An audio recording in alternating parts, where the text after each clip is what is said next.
Hello and welcome back to another episode of the Hawkins Hellfire Collective. I'm Devin Grubb. And I'm Zach Grubb. And today we are talking all about Season 3, Episode 6, E Pluribus Unum. We open with children outrunning the Russians. Yeah. Excuse me, I'm dying. Yeah, can we just how? How? How are they outrunning the Russians? I don't know. I mean, the Russians are so comically bad. Yeah. I mean, we even talk about it. We'll talk about it more for the next episode because there's a lot more Russians holding guns, but they don't even know how to hold guns properly. They don't. It's very funny that one of the biggest antagonists of the season is the Russian Terminator, and the rest of the Russians in the show are so incompetent. But so is he. He doesn't hold his gun properly. We called it out. Well, no, yeah, sure, but terrible gun control, whatever. But he at least he gets things done. Yeah. The rest of them are we can't get our thumbs out of our asses enough to catch Chase these down children. It's ridiculous. I mean, they do get caught. Robin and Steve. But I guess they stay so that Dustin and Erica can get away. It's just funny. I won't forget you is Dustin's words. I won't forget you. To Steve and Robin. And Steve looks at him like, what the hell, dude? Right. But yeah, that's how this episode opens. Yeah. And then we jump to the hospital where we were saying before in the last episode that we weren't sure. We didn't think that Will got the tinglies. We couldn't remember. We couldn't remember if he got the tinglies. And that's because he didn't get the tinglies in that episode. He got them in this one. Immediately. Yeah, when it goes back to the hospital, it literally, the first shot is Will grabbing his neck saying that he's here. Yeah, and then we get some heavy strobe light effects that... Yeah. Not for nothing. It doesn't matter. I felt like they were way too much for the show. It was a lot because, and I think it was not because it was strobe heavy, but because it was in a hospital.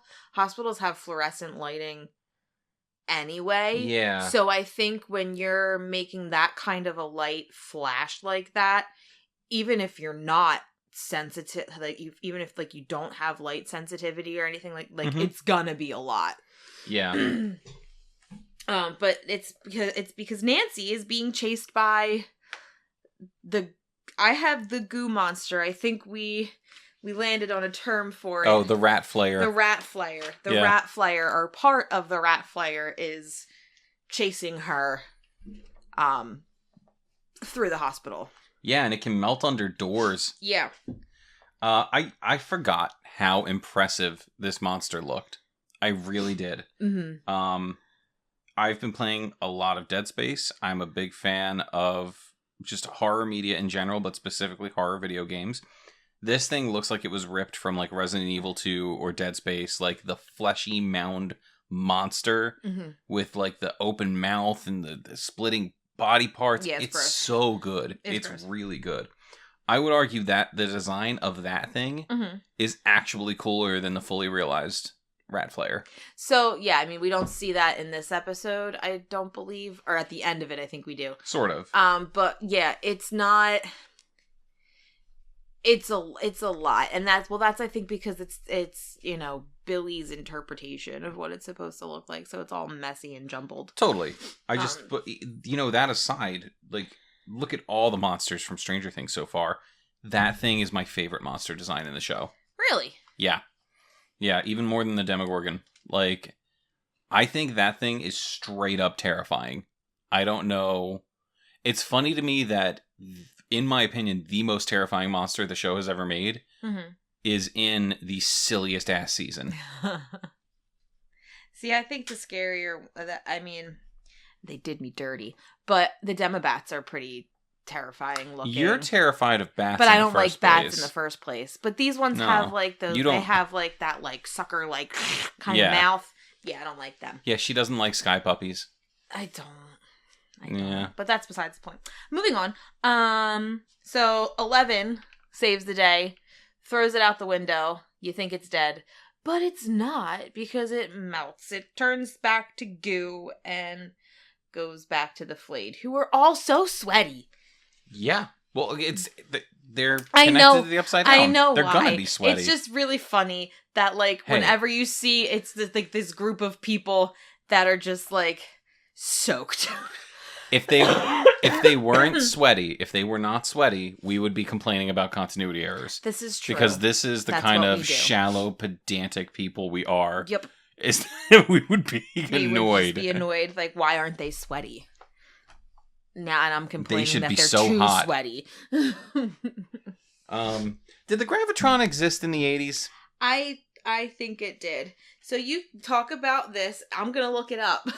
We did look it up. Did we? You know, I was just trying to cue you up for some conversation, but yeah, we did look it up, and it's 1983. Well, I want to confirm here. It was a new ride for the most part. In 1983 is what I found. I was very surprised. 1983. And it first... Oh, cool! It first appeared at Maury's Piers, which is Wildwood. Shout out Jersey Shore, Wildwood, New Jersey. That's where we go. That's pretty cool. That's where it originated. Very cool. Little tie between Hawkins and Jersey. And there Jersey. We go. The Jersey Shore. Anywho, the Terminator's at the fun fair. He is. Because of the mayor. Yeah. I mean, nothing new there. I was gonna say I didn't really write much down about that because it's just like a setup to where things are going to be taking place. Not even in this episode. In episode 7. And the next one, yeah. So it's just kind of like, here's a location, keep it in mind. Yeah, like the Russian guy threatens him. He tells him to find Hopper. Like that's his responsibility. Yeah. So that's really all there is to that. But then we go back to my boy Murray. Yeah. And they're having the Slurpee conversation, Slurpee argument. No cherry, no deal. No cherry, no deal. That is peak comedy. Because Hopper brings Alexi back a slushie, and it's not cherry. Nope. It is strawberry. It's strawberry. And he tries to tell them it's the same. It's not the same. And you know what? It's not. Hop, I know we've been having our disagreements this season. We're going to have one more. I understand your frustration in this moment. Mm-hmm. And this is one of the moments where I feel like goofy ass Hopper is not out of character. Mm-hmm. Because he really would be getting just incredibly pissed off by this. Well, yeah, because it's... Yeah. But he's wrong. It's not the same. It's not the same. He's right in the fact that, it is just like syrup flavored sugar water that's frozen. But guess what? That syrup is different. That syrup is different. It is. Because I like strawberries. I don't like cherries. I like cherry flavored things. I don't tend to like strawberry flavored things because it's more artificial. Yeah, I agree. It really tastes artificial. So, Alexi, I am with you. I would have been angry too if you brought me a strawberry slushie when I asked for cherry. Right? I would have. Yep. I wouldn't have given him the secret codes. I would not have given Hopper any codes. No codes. No codes for you. No codes. And I believe that this scene is when we decided the first time we watched it to pause and go to Burger King because he brings it's Burger King where he got everything from. Why you gotta share our shame with our listeners? Because we've mentioned it before, so... Yeah, but like you gotta pin down the exact moment we decided to indulge in that in our worst impulse. Yes, but it was great. It was great. Anyway, the scenes with Mary translating this season are fantastic. They really are. And then we have the entire argument, and then like Hopper literally giving Alexi his keys. He gives him the keys, throwing him out, and he has the opportunity to get away, and he gets maybe like what.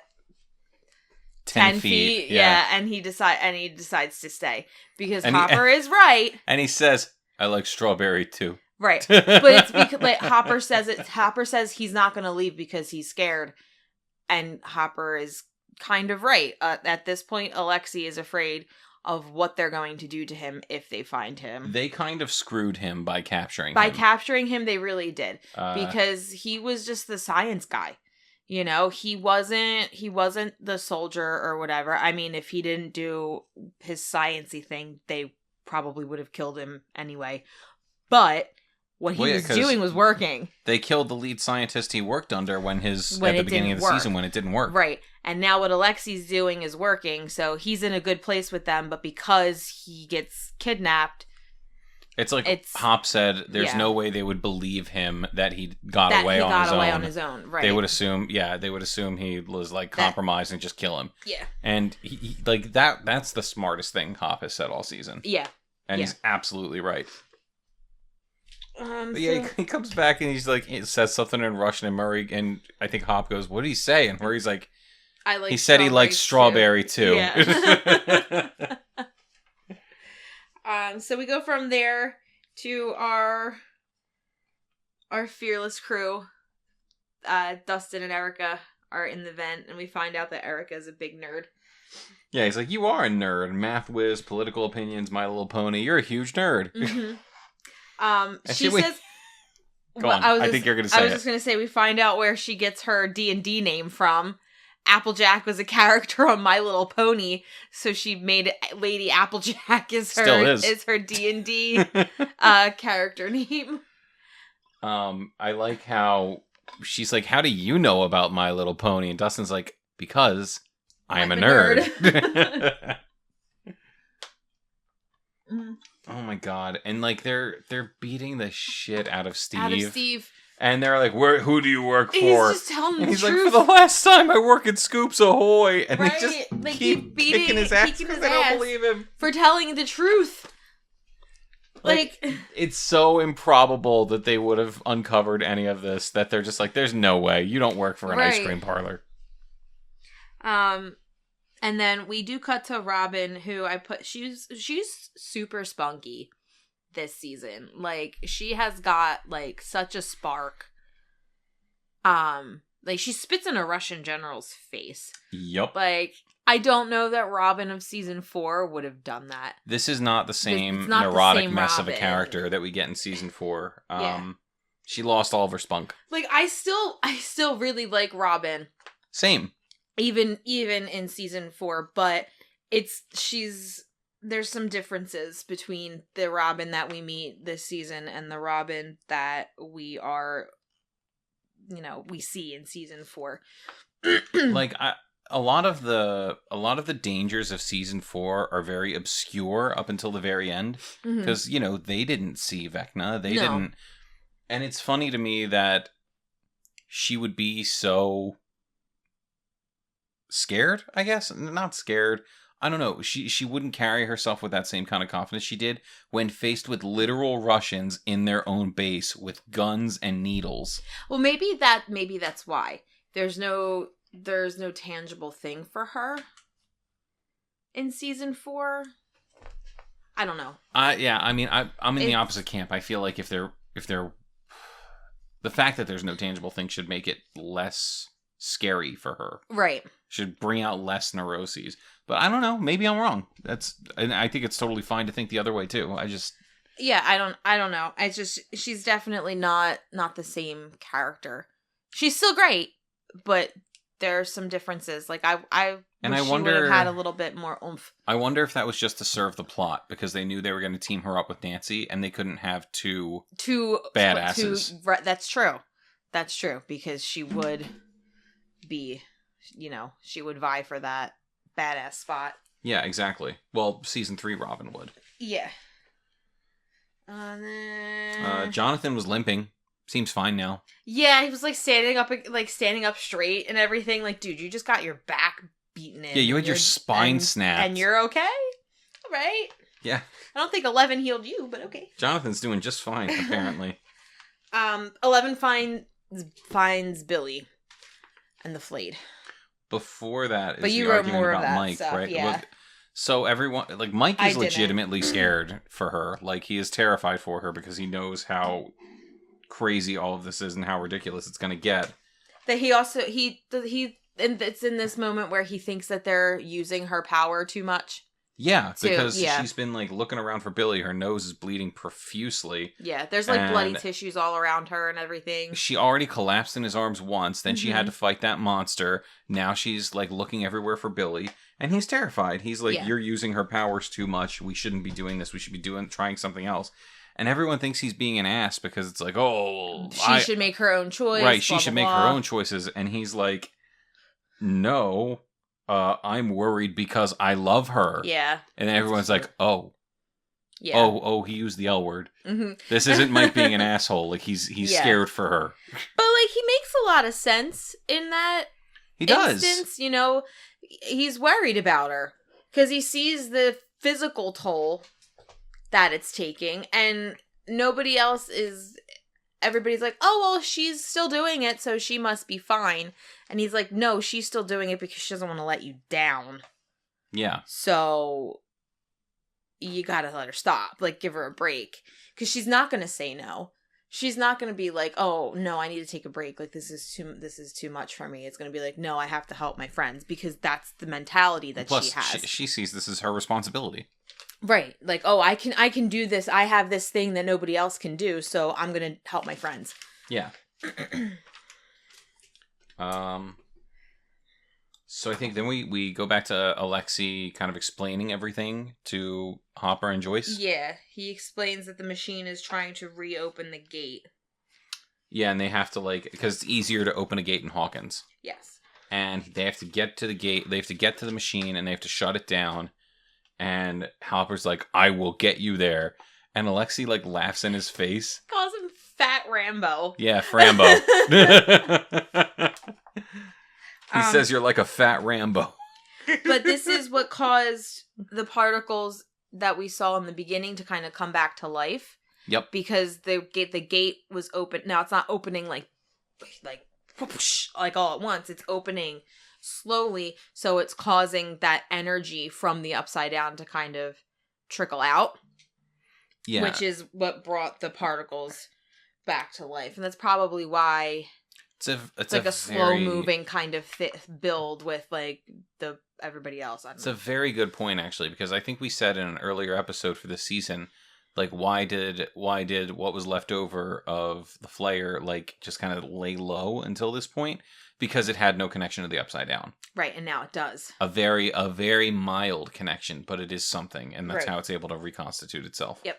And now that it has put itself into a host, right. Billy, who is now branching it off, which is making it bigger, even though the connection isn't super big because the gate isn't fully open. That's the most interesting thing, is that it's able to piggyback off of Billy. Ha ha ha! It is. Yeah. Because Vecna finds his way to Billy with the small bit of the flare that's left. Mm-hmm.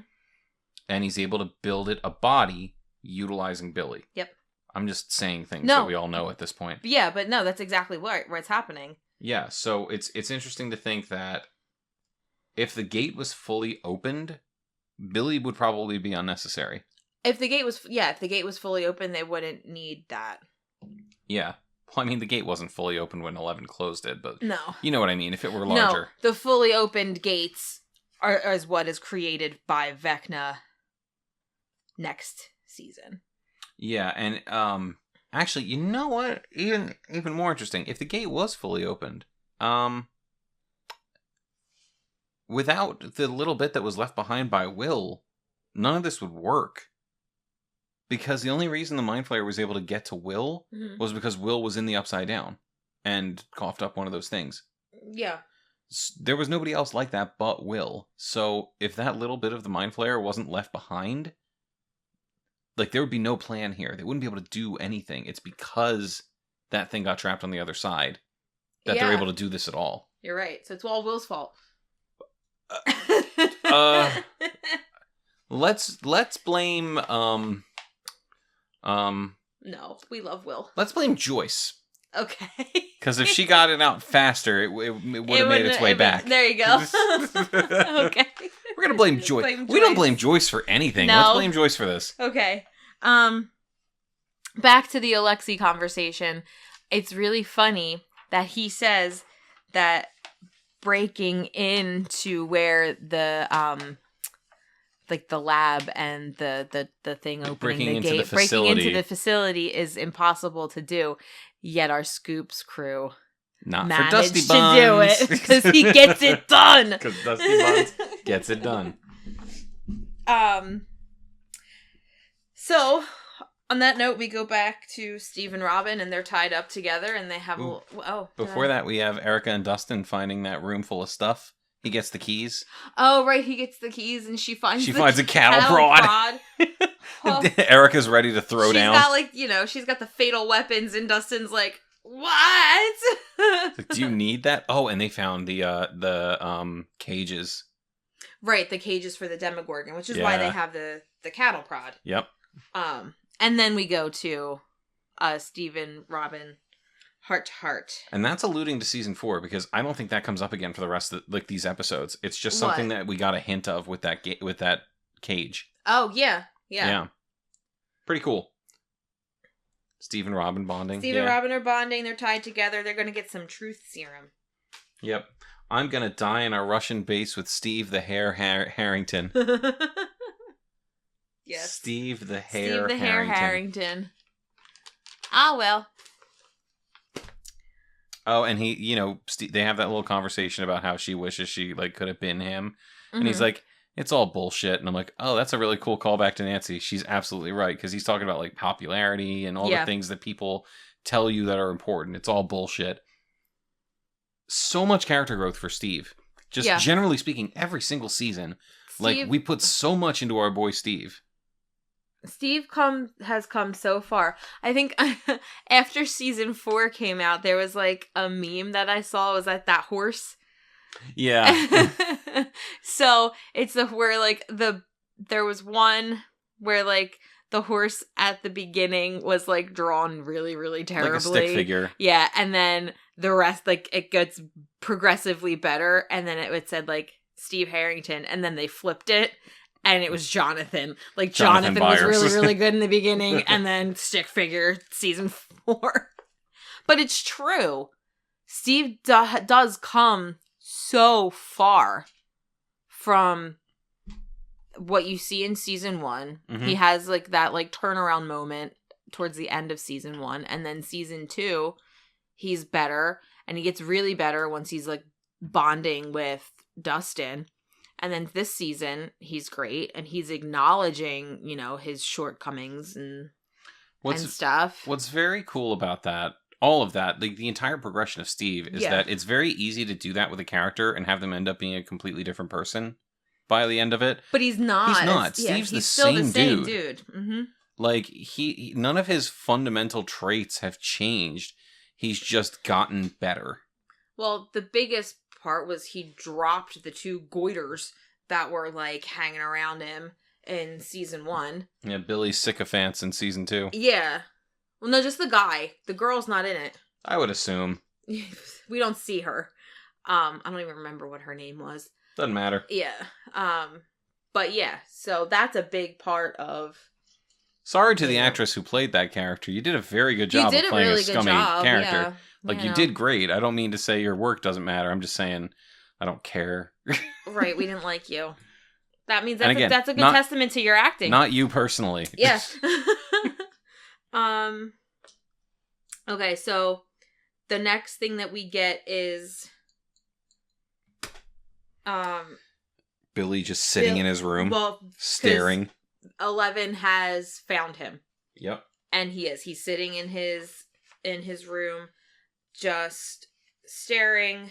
She tries to go into his mind. I do have Vecna tried to keep her out. What happened? So, because this isn't the flashbacks to when he's a kid, because that comes later. No, it is. Oh, well then why do I have... Well, there's stuff that happens in between. It's not as important, though. Right, well, because I think before she finds him, and they have that, moment inside of his head, it just shows him sitting on his bed, staring off into space. No, I know, and that's then, what I was talking there's a cut between there. Right, yeah, she does the same basic thing that she does in season 4, where she piggybacks. Yeah. So she tries to she has to find the source. She winds up going to the beach, right? The thing relating to Vecna, though, she tries to find she tries to touch Billy to get into his mind, and he grabs her. Yeah, there you go. That's to try to keep her out. It's trying to keep her out of Billy's head, and that is not Billy, because Billy doesn't have the capacity to do something like that in the mental space. Yeah. So That's absolutely Vecna. Yeah. Attempting to keep her out of his head. And then she like kind of falls back and she lands on a beach and she needs to find the source. So she's trying to find whatever it is. That's in this part too. Yes. She's trying to It's find right, whatever it is that is making Billy this way.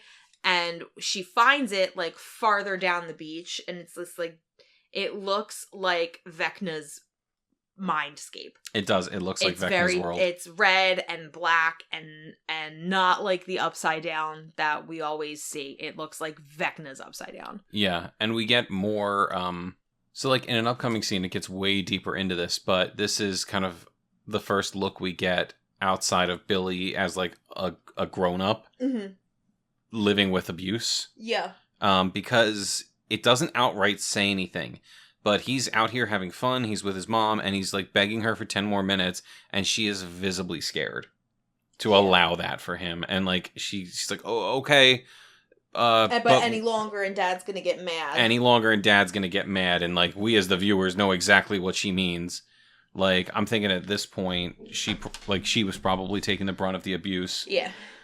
But yeah, then 11 sees the source down the ways. And she starts walking towards it, and then we cut back to Murray, Hopper, and all them because they're trying to get in touch with Owens because they know that they now know that the Russians are trying to reopen the gate. That scene is great because that's when they call, right? Yeah. I didn't write anything down about it. I just put Joyce giving the business again. Yeah. I went straight to hi, Steve and Robin. Yeah. But yeah, you talk about this because it's a great scene. It's like they have code names and Hopper calls and he's like, blah blah blah, and we need Owens and all that. I didn't really fully write it down. It's very espionage-y. Yeah. And then he hangs up and Joyce waits like 20 seconds. And she's like, no, I'm gonna call. And she calls and she like chews out this government worker because they didn't hear back quickly enough. And then she's like, well, screw it. I'm gonna take matters into my own hands. It's so funny though, because like they like spend a whole scene building up this agency that Hopper is calling. And like this real intimidating agency where there's this one dude behind a desk. Taking code names and like your information will be transferred. And then when she calls him, she just scolds him like he's a child. And he actually looks scared. He looks intimidated by her. And he doesn't even know what she looks like. But he's like on the phone like, yes, ma'am. Yes, ma'am. Yeah, she rattled this dude. Yeah. It's great. It's fantastic. It's not super important, but like I thought it was noteworthy. Definitely.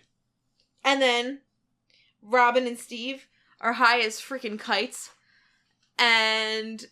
Because, say it with me, kids, there is no such thing as truth serum. There is just drugs that will get you very high and pliable to answer questions. Yep. And Dustin and Erica save the day.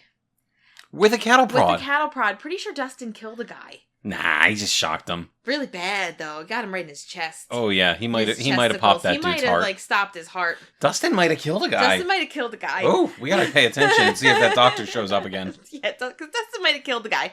Yeah, because he was about to, like, start ripping out Steve's fingernails.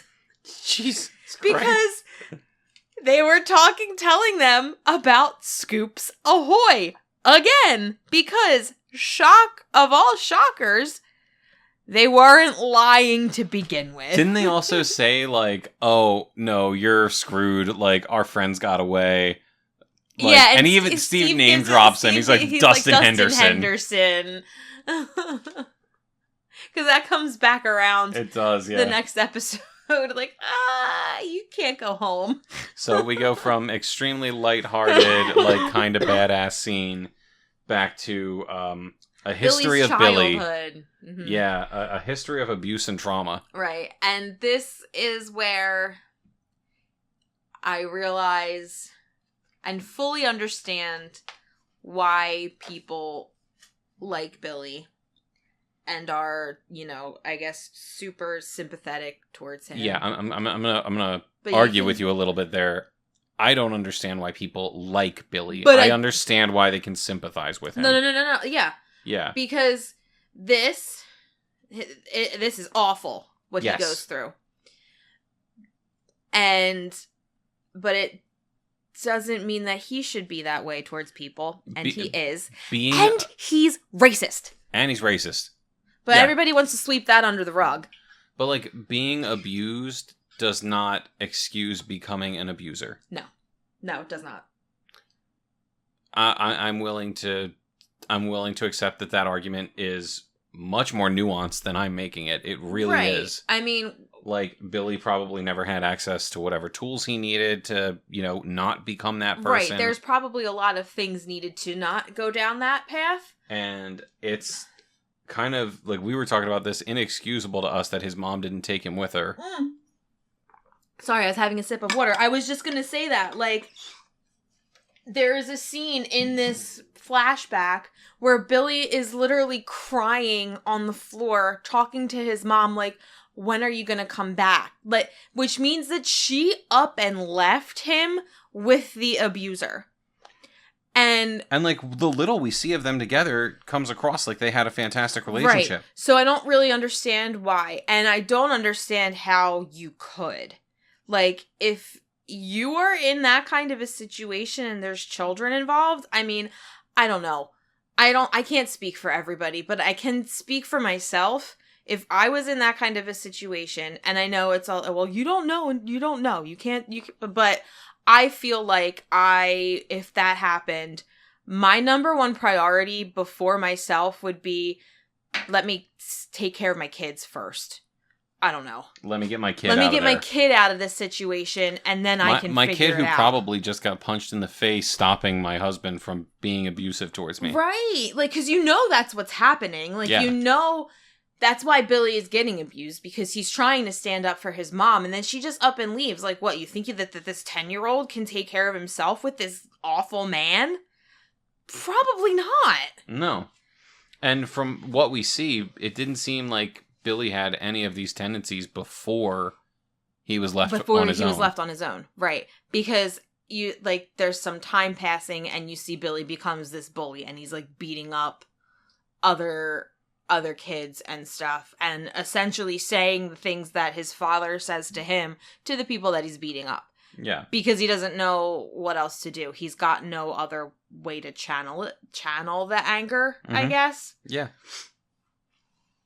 I still don't like Billy, though. No, You're not going to make me like him. None of this... and here's the thing. Being abused does not excuse becoming an abuser, and it especially doesn't excuse being a racist. Right. We don't really know where that comes from. Probably his dad. We don't see that. Absolutely. But yeah, that's my biggest issue, is that he was that horrible about Max spending time with Lucas, and that just gets swept under a rug. He attacked him the previous season, or attempted to attack Lucas. Yep. He also tried to run kids over with his car. Right. Absolutely would have. Those are things that I can't excuse. The perfect vessel for Vecna, really. Yeah. Yeah, really. For real. So then we get to see what Vecna grabbing her was all about. Yeah. Because Elle wakes up from these visions, and she's not awake. Yep. She's in a Vecna vision, and now he knows where she is. Yep. He explains to her that they've been building the Mind Flayer for her. Billy is crying when he tells her the plan. Right, and we think that's the actual Billy. That's the actual Billy. Trying to come out. Like, that's like, I have no control over what's happening right now. I have no control over what I'm saying. Yeah. Like, I am in here, but I can't do anything. I'm not in control. Vecna has full control of him. Yep. And then that's how the episode ends. That's how the episode ends. Just like, oh crap. Batten down the hatches. Batten down the hatches, mama. We're coming for a finale. Like, let's do this. But there's still 2 episodes. Yeah, but, We're almost there. So, I think this is another one where we don't really see much of how this influences season 4. We did have a couple of interesting areas about Vecna. Working under the assumption that we're correct and Billy is directly tied to him, but I think that's a safe assumption. Yeah. And I mean, the like we had said, like the source scape look is very similar to visually similar. There's a lot of similarities in that sense. Nothing you can like directly tie, but definitely things you can theorize about being tied to it. A lot of things that show you that the Duffers were clearly looking back on seasons 2 and 3 when they were crafting season 4, especially visually. Yeah. Like they were very deliberate in making sure that they brought back a lot of these motifs that they created. Which is awesome. It's really cool to see. It is really cool to see. Like I really liked going back and doing this because, you know, there are a lot of things that we are finding. Yeah, and oh man, the way you say that, going back and doing this, that's a good way to put it because we are very quickly approaching season 4. So, not really sure how we're gonna talk about that one. I think we're going to have to talk about just our general reactions to the episodes and theories for season 5. Yeah, that'll be fun. That will be fun. Yes. But I think we're pretty safe to cut this episode here because we've actually already watched. We've watched episode 7, yes. And I think we have a lot more to talk about.